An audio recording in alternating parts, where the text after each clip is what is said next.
The best street in Genoa? Well, it's a big city with one of the largest historic centers in all of Europe, with many wonderful streets. How can one possibly be the best? Genoa in the northwest of Italy has many grand boulevards, some of them lined with palaces, shops, with lots of restaurants ranging from fine dining to fast foods. In the middle of some streets, we find monuments to historic heroes and piazzas with sparkling fountains. We'll show you our choice for the best street is not one of those grand boulevards, all of which are very nice and worth visiting. But our pick for the best is a pedestrian street that goes from one side of town to the other. We've just seen highlights of the famous streets that are generally recommended and worth visiting, but that pedestrian lane that I'm calling the best street is the focus of attention in our program. Follow along on the map and visuals as we begin at Via Luccoli, which continues as the first half of our street, which then starts changing names. In addition to walking the main route, we'll stop at several little piazzas and piazzettas, also looking at the side streets. Piazza di Soziglia is at the very center of our street, and we'll come back to see a lot more of this and all of these places coming up next.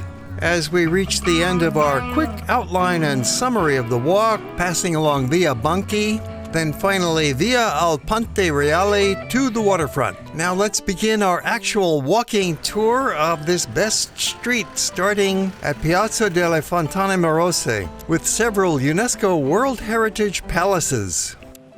Here's a 25-second summary of our walk on this pedestrian lane that changes names 5 times. Just 600 meters long, these pedestrian streets are family-friendly and filled with all sorts of local people out for a stroll and lined with a great variety of shops and restaurants as we reach the end of our summary and begin the detailed walk through this lovely street. Starting our walk at Piazza Fontane Marose in front of Cafeteria San Giorgio, an excellent place to get a cup of coffee for a jolt of energy to power us through the walk. Some cappuccino, especially enjoyable at a friendly place like Cafeteria San Giorgio. Our street begins at the cafe where it's called Via Luccoli, which is the name of the first half of our route. Here we go.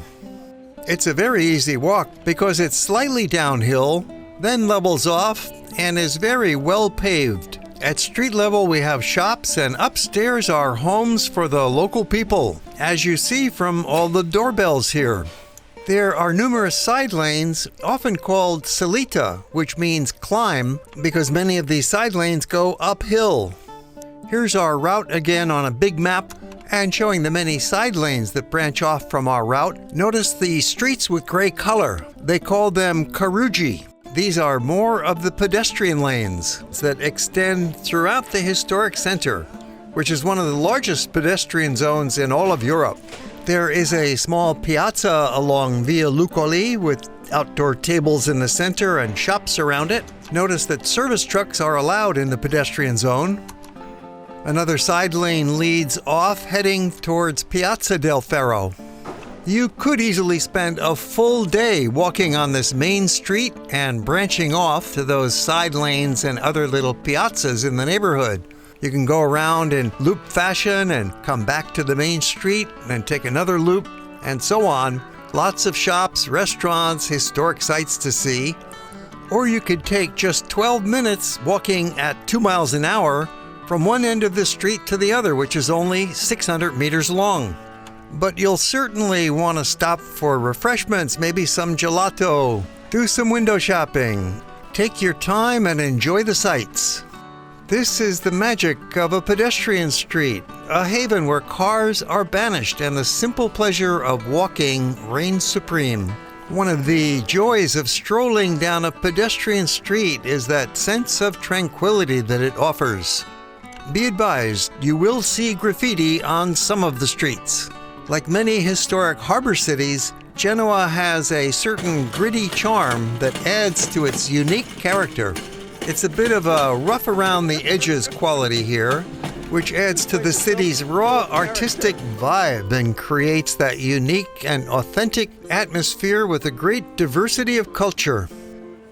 Sitting at an outdoor table on the lane is a perfect spot for people watching, as this friendly Australian couple found out on their 2-day visit.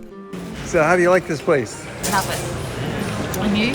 Have you been wandering the little lanes? Yeah. Via Luccoli now becomes Piazza di Soziglia, which is at the very center of our street and is the heart and soul of the neighborhood, with its bustling outdoor market that appeals to locals and visitors alike. The statue on the facade is a small shrine to St. John the Baptist, the patron saint of Genoa, with the Chiconero cafeteria down below serving delicious coffee and pastries. We entered the piazza from Via Luccoli on the right side of the cafeteria. On the left side, there is a major side lane that is worth having a look at. Via de Macelli di Soziglia is just over 100 meters long, but has interesting shops and a lively bar, along with food markets and restaurants. When you get to a place like this, you have a feeling you are really off the grid. There's not even any Google Street View to show it. From there, we return back into Piazza di Soziglia, which has been a significant part of Genoa's commercial and social life for centuries. Originally, it was one of the main city markets until the 17th century, historically known for its meat markets. By the 18th century, it had transformed into a social hub, housing some of the busiest cafes and sweet shops in the old town. Vico del Fiano is another one of those lovely side lanes that lead into the piazza. Typical of these little streets, there are shops and little outdoor cafes and interesting old buildings, bringing us back into the piazza. I mentioned earlier that service trucks are allowed to come into the pedestrian zone, and that includes the garbage truck. When that comes through, you've got to watch out. There's no room on the side for pedestrians, but they've got to haul the trash away, keeping the place clean. It is quite amazing how you don't see hardly any litter on the sidewalks. It's being cleaned up every day. You will see plenty of locals out walking their dogs. Good exercise for humans and hounds, and a chance to interact and meet with your neighbor and have a little conversation along the way.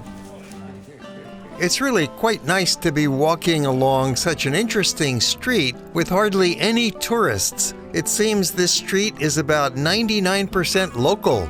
After all, we are off the beaten track, away from those famous boulevards and fancy palaces and museums. But as you've seen, this stroll has led us through a fascinating and authentic experience. Genoa is not overrun with tourists. We've heard all about over-tourism in other popular cities such as Venice and Rome, which are each getting over 30 million annual visitors, whereas Genoa is getting about 5 million. It is comfortably not crowded, yet with many lovely sights such as Piazza Campetto, a popular spot for street musicians. Campetto has long been a bustling hub of commerce and social activity. It's surrounded by historic buildings, many of which were once homes to Genoa's noble families, including several palaces, along with small shops and boutiques where you can find some local products. At this point, the name of our street changes once again. It had been Via di Soziglia, and now it becomes Via degli Orefici, which translates to Street of the Goldsmiths. It was a center of commerce since the Middle Ages and got its name from the numerous goldsmith workshops that were established here as early as the 13th century. These workshops were part of a larger network of metalworking trades in the area, including blacksmiths and silversmiths. Now we have a rich diversity of kinds of shops that are open here. You'll see that most of them are for a local clientele. Tobacco shops, hardware stores, and a small supermarket. Always a good place for the savvy visitor to hunt for some bargains instead of eating out all the time and spending a lot of money in restaurants. It's so laid back and casual here that you've got a cafe, for example, with 2 customers sitting out front and not buying anything. No doubt, local customers who frequently drop by.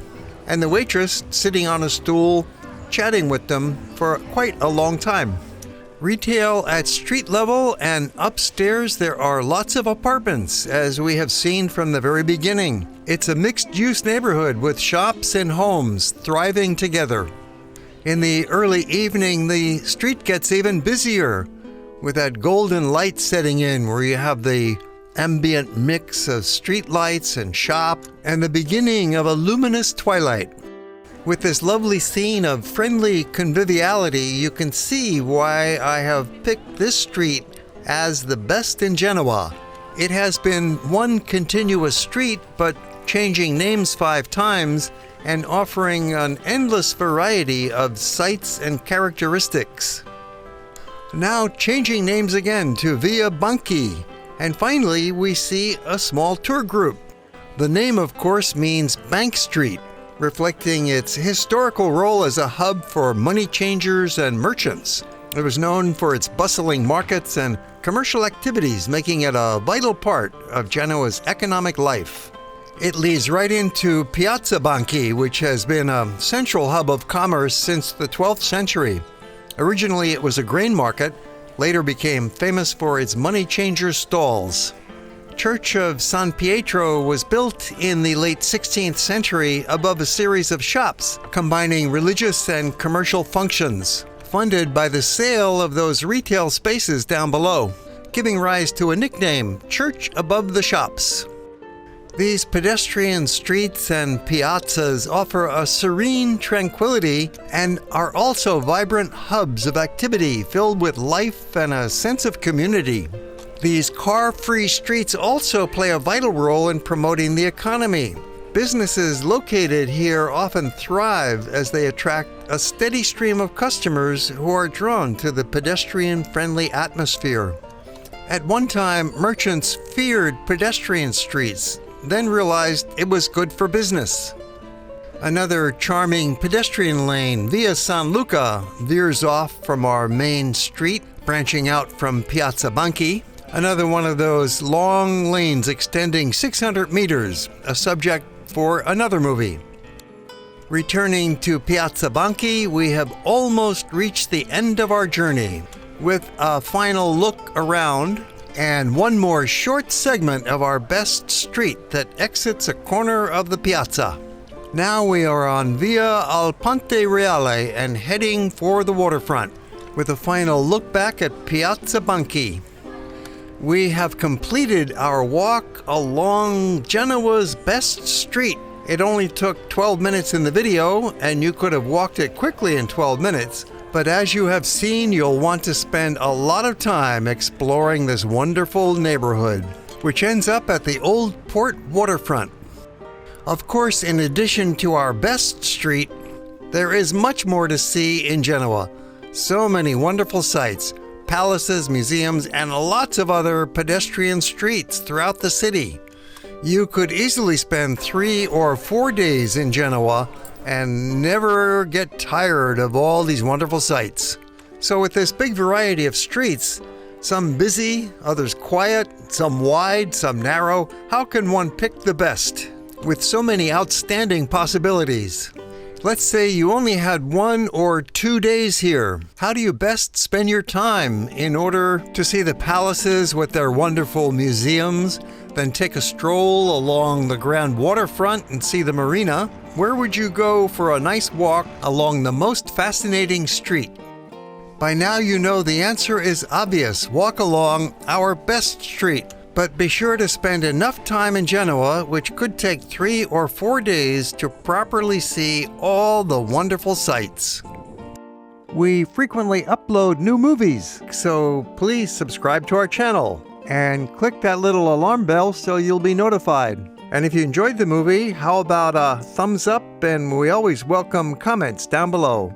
Or if you have questions about the destination, make note and we'll answer them. Thanks for watching.